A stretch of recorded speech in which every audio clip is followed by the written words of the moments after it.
Danny Green is back. We'll talk about that and more next on Locked On 76er. You are Locked On 76ers, your daily Philadelphia 76ers podcast. Part of the Locked On Podcast Network. Your team every day.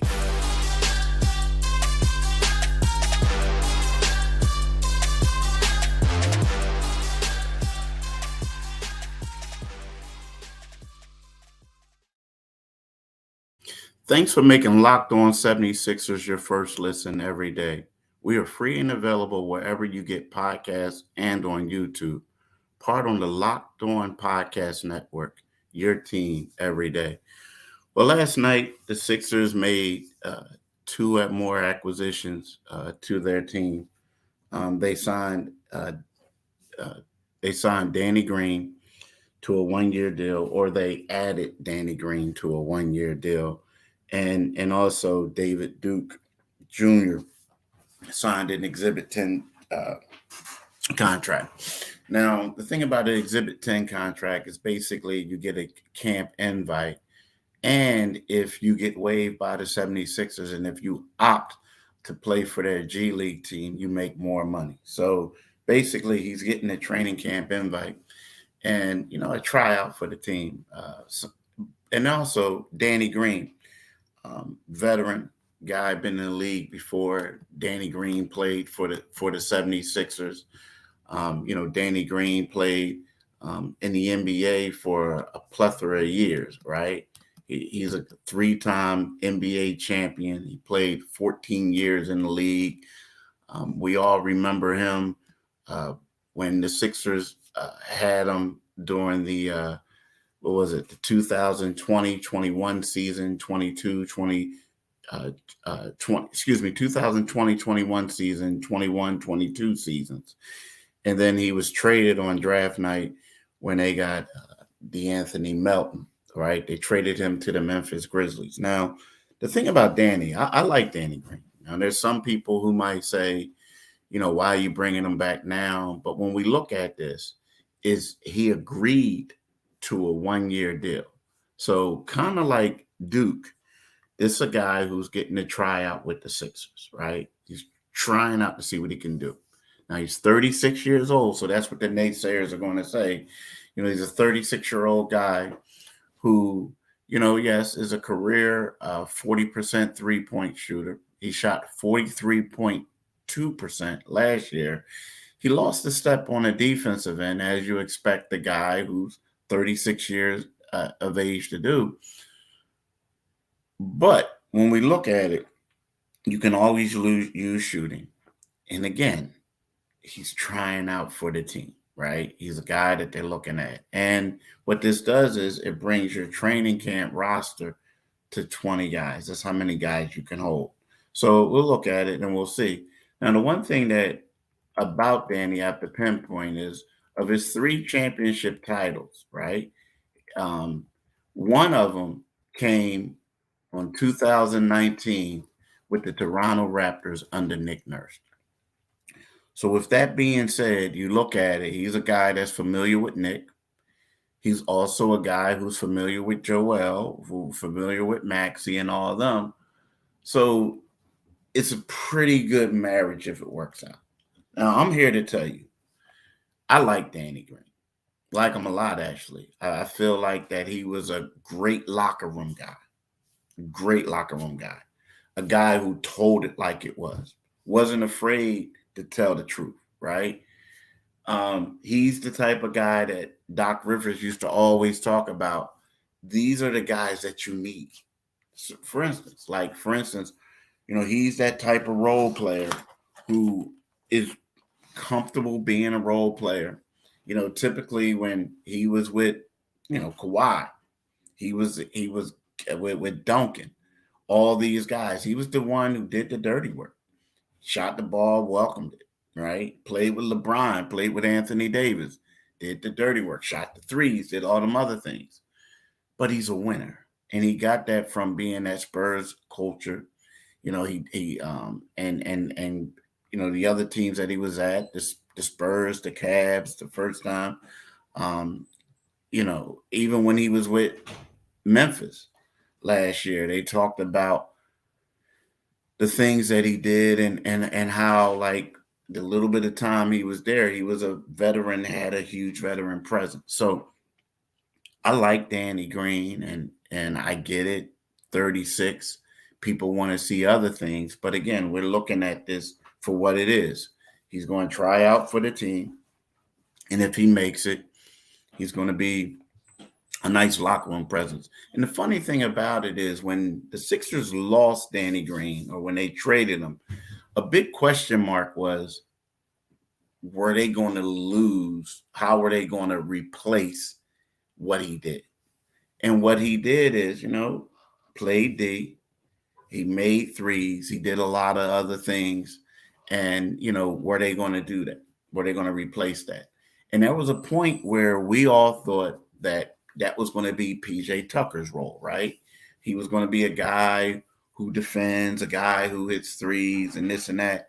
And if you notice, for a while, PJ had a tough time replicating what Danny did, right? He did. Now, they do things differently when you look at it. PJ is more of a 4-3, where Danny was more of a 2-3, right? But it's one of those things where we felt like, PJ was going to be able to do that, and from the beginning he didn't. Now, again, PJ, I felt like he was a little bit underrated. I know a lot of people hated on him and talked about he can't shoot the ball, and or he couldn't score points and stuff, but that wasn't his role. But with Danny, he was going to knock down threes. So to me, when you have a Danny Green type of player, it's more about leadership. It's more about, can he come in and knock down threes, and he's in the end of his career, and like, the leadership aspect is real. 3 championships. So we'll see. I mean, we'll see exactly what he can do. We'll see exactly what the 76ers are going to do. But hey, this is another guy for training camp. And to let you know how much the guys in the locker room care about him or think about him, is that when word broke that he was coming back to the Sixers, Tyrese Maxey went to Twitter and was like, Danny Green, all caps with exclamation points. So that just tells you that the guys on the team really care about him, right? That just tells you a lot about how they feel about, Danny Green. And I'm here to tell you, he's a good guy. He keeps it real. People don't like when people always keep it real, but that's the one thing you're going to get from him, is the truth about everything. And I appreciate that. I really do. Let me talk to y'all about FanDuel. Get ready for the NFL season with incredible offers from FanDuel's America's #1 sportsbook. Right now, new customers can bet $5 and get $200 in bonus bets, guaranteed. Plus, all customers who bet $5 will get $100 off NFL Sunday Ticket from YouTube and YouTube TV. Now is the best time to join FanDuel. The app is easy to use, and you can bet on everything from spreads to player props and more. So visit FanDuel.com/lockedon and kick off the NFL season with any offer you won't want to miss. FanDuel, official partner of the NFL. Now, I want to thank y'all again for making Locked On 76ers your first list, right? Every day. Every dayers, tomorrow's show will be on the preseason, the questions that the Sixers have heading into the preseason. So we'll talk about that tomorrow, right? But right now, I want to talk to y'all about David Duke, right? So David Duke is a guy who, it's funny, like, everybody thinks of his name and like, oh, why they name him David Duke? But the guy can play, right? The thing is, he can play. He was a guy with the Brooklyn Nets before they went out and got Kyrie and KD and all these other people. he was a dude who was putting up numbers for Brooklyn. I mean, he really was.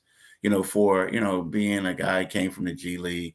Duke is a combo guard. He played in 45 games for the Nets over 2 seasons, the past 2 seasons, right? And he was on a two-way. He was a two-way guy who put up numbers. And what I mean by put up numbers, don't like people like, oh, what do you mean 3.7? Nah, the dude, he played pretty well. Like he averaged 3.7 points, 1.3 rebounds, and 23 appearances last season, right? You know, but the thing is, before that, he did some work, right? He made an all G League first team with the Long Island Nets, right? Averaging 22.5 points, 6 rebounds, 3.8 assists, 1.9 steals, and he did that in 22 games, right? He played at Providence and this and that. So when you look at David Duke, you say to yourself, like, okay, so he got an Exhibit 10 contract. He's a young guard, athletic guard. You think about it. So you got Danny and you got him, right? Right now, they are one of these guys battling for the extra spot, right? Are they? I mean, you have a young guy, an older guy. You know what Green can do, and you feel like it may be in the right situation that Duke could produce, right? So, I'm interested to see what he can do. I am, because I know, like, where we talk about he only averaged 3.7, points last year. But you think about it, they had Kyrie, they had KD, they had they had a lot of different players, right? So it became a point where it's hard for you to become the man. Like, I mean, let's be real, it's hard for you to become the man. And but when you look at his stats from the other year, like he averaged 4.7 points, right? He had averaged 0.6 still, 3 rebounds, right? He shot 36.1% from the field. This was his first year. Last year he shot 46.2%. Now, if there's something that the guy needs to work on, it's his 3-point percentage. He's a career 20.4% 3-point shooter. So when you talk about analytics of the game and everything like that, it's one of those things where he needs to work on that. He really does. He really needs to work on that and make sure he gets that to where he can help the team. But as far as, like, his first year, he had a game. His first season against the Orlando Magic, he scored 18 points, right? On 7 for 15 shooting on, it was December the 18th, right? He had 14 rebounds that game. He had 2 steals and 2 blocks. So, again, you give him the opportunity, something he can shine. And then, against OKC, now this was a loss that they had that first year. He had 13 points on 4 for 7 shooting. And, like, again, he made, like I said, he needs to work on his threes. But that particular game, he was 3 for 3 on threes, right? And then there was another game against a quality Celtics team. He had 13 points and he had 4 steals. So, given the opportunities, guy showed some flashes. So, I really think that he'll get an opportunity to show what he can do. And people will remember him more than by his name. So, but wish him a lot of luck. Wish him a lot of luck.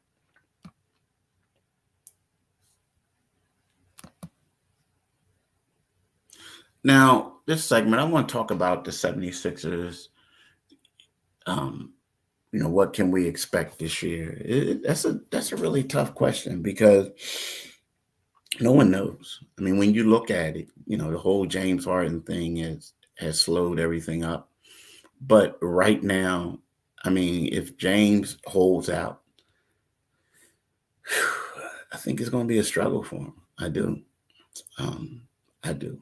I think that when we look at this team now, who knows? Embiid is a great player.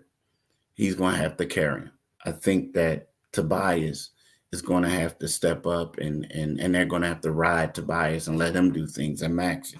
So I feel like, I mean, the struggle as far as they'll win games, but as far as like going far in the playoffs or doing stuff like that, I don't see that being that type of team. I see it being a middle of a pack team. I hate to say it. I mean, I do. Like I see them in this, and what I mean middle of the pack, I mean I look at Boston, Milwaukee as maybe Miami, right, as that top tier, right, and then you see teams like Cleveland, the Sixers, um, maybe like Atlanta or things like that. The Sixers in that mix. But the thing is, like, who's going to be the point guard?